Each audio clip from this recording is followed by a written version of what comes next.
ये हमारे पास कर्व है, ये कर्व है मान लो, और इसमें मान लो एरो ऐसे दे रखा है, ये एरो दे रखा है, और मान लेते हैं कि यहाँ पर जो वॉल्यूम दे रखा है वो V1 है, यहाँ पर जो वॉल्यूम दे रखा है वो V2 है, यहाँ पर जो प्रेशर दे रखा है मान लो P1 है, और ये जो प्रेशर दे रखा है अपन को मान लो P2 है। कुछ ऐसा कर्व अपन को दे रखा है।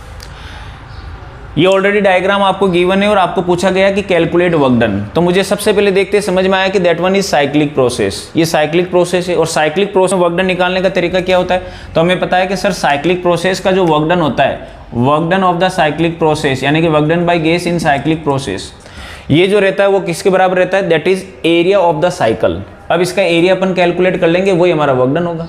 अब area of the cycle that is area of the close loop, ये कैसे कैलकुलेट करेंगे, तो एरिया क्या होगा इसका, तो सर्कल का एरिया होता है पाई आर स्क्वायर। तो ध्यान से देखना क्या बना यहाँ पर, पाई आर स्क्वायर, ये इसका एरिया होगा। अब मान लेते हैं कि आपको जो ऑप्शन है उसके अंदर एरिया गिवन नहीं है, डायमीटर गिवन है। तो मैंने क्या किया, इसको कन्वर्ट किया। जैसे पाई आर स्क्वायर आपको नहीं मिलेगा, जैसे जनरली पाई आर स्क्वायर आएगा तो आपको नहीं मिलेगा ये। इसका जो ऑप्शन रहता है एमसीक्यू के अंदर एबीसीडी, वो डायमीटर के फॉर्मेट में दे रखे थे। तो हमने लिखा है इसको पाई, और आर की जगह मैंने लिख दिया इसको d/2। तो d/2 का स्क्वायर करेंगे तो ये बन जाएगा d²/4, ये हमारे पास आया।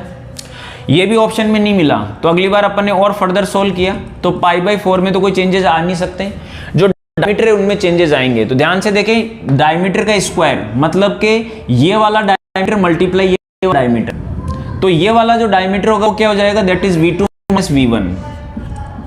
Minus V1।